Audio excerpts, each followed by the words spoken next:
Pre-Columbian history of the Philippines.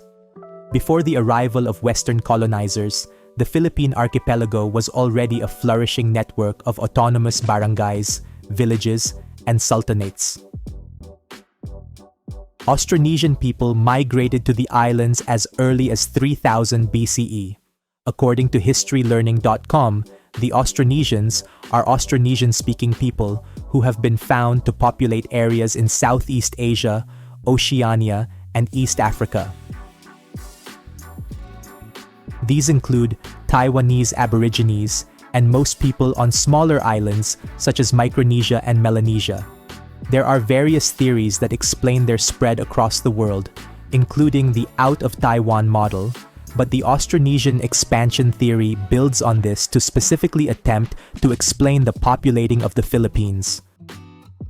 According to the theory proposed by Peter Bellwood, professor of archaeology and anthropology at the Australian National University, the Austronesians traveled into the Pacific 6,000 years ago from the Chinese mainland. First, they reached areas in and around China, which they managed to populate by 3500 BC. After this, they began to travel further, and it was just 500 years later that they managed to reach the Philippines. These early Filipinos had complex societies based on trade, agriculture, and kinship. They established trade routes with neighboring regions such as China, India, and the Malay archipelago. By the 10th century, the islands were already part of regional trade networks, as evidenced by Chinese records referring to a place called Mai, believed to be Mindoro. The indigenous peoples developed scripts like Baybayin and practiced religions including animism, Hinduism, and Islam. In the south, the sultanates of Sulu and Maguindanao emerged in the 15th century and were significant Muslim political entities with strong regional influence. Colonization and the Spanish era, 1565 to 1898. Ferdinand Magellan arrived in the Philippines in 1521, marking the beginning of Spanish interest in the archipelago. Formal colonization began in 1565 with Miguel López de Legazpi's expedition. Spain ruled for more than 300 years, naming the islands Las Islas Filipinas in honor of King Philip II. Spanish colonization brought Christianity, which now remains the dominant religion, as well as the introduction of European-style governance, education, and architecture. However, Spanish rule also saw harsh treatment of the local population, forced labor, and the exploitation of resources.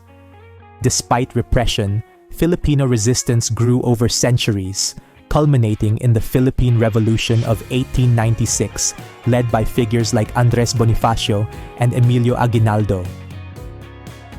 American period, 1898 to 1946.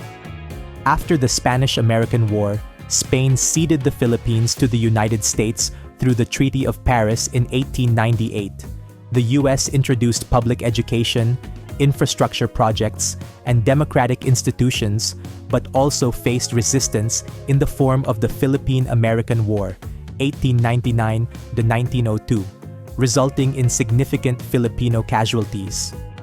American governance transitioned the country towards self-rule with the establishment of the Commonwealth of the Philippines in 1935 under President Manuel L. Quezon.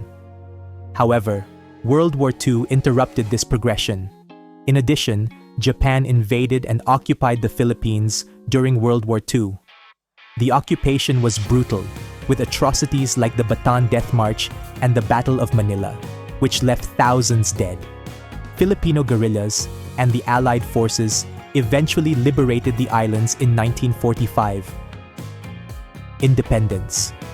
On July 4, 1946, the Philippines gained full independence from the United States. Manuel Roxas became the first president of the newly independent Republic of the Philippines. The post-war era saw reconstruction efforts, although political instability and corruption often hindered development. One of the most tumultuous periods in Philippine history was under President Ferdinand Marcos, who declared martial law in 1972. His rule was marked by human rights violations and massive corruption. Marcos was eventually overthrown in 1986 through the People Power Revolution, ushering in a new democratic era led by President Corazon Aquino. The Philippines is rich in natural resources. It is one of the world's top producers of nickel, copper, and gold. Its agricultural products include coconuts, rice, bananas, and pineapples, and it has access to marine resources, thanks to its extensive coastline and location within the Coral Triangle. The country also has significant potential for renewable energy, especially geothermal and hydroelectric power. Forests, once abundant, have been depleted due to deforestation, but reforestation efforts are ongoing. As of 2025, the Philippines maintains a mixed economy that is one of the fastest growing in Southeast Asia. Current demographics. As of 2025, the Philippines has a population of approximately 115 million, making it the 13th most populous country in the world. Key demographic features include young population, median age is around 25 years, and a very high literacy rate, above 96%. Its ethnic groups are predominantly Austronesian, Tagalog, Cebuano, and Ilocano, with minorities including Chinese, indigenous Lumad and Aita peoples, and Muslims, Moros, in Mindanao. About 80% are Roman Catholic, 10% Protestant, 6% Muslim. Urban migration has led to the rapid growth of cities like Metro Manila, Cebu, and Davao. The Philippines is known for its natural beauty and draws millions of tourists annually. Top destinations include Boracay for its white sand beaches and nightlife, Palawan for its pristine islands, limestone cliffs, and the Puerto Princesa underground river. Tourists enjoy Cebu for its historic sites, beaches, and diving spots, and Bohol for its chocolate hills and tarsiers. Ecotourism, diving, and cultural festivals are significant attractions. Post-pandemic recovery in tourism has been strong, supported by government campaigns and infrastructure investments. The Philippines today is a nation shaped by centuries of colonial influence, resilient against adversity, rich in culture, and on a path toward greater regional and global prominence. From its ancient roots to its modern ambitions, it remains one of Southeast Asia's most dynamic countries. Please share your knowledge about the Philippines, and thank you for liking this video and subscribing to this channel.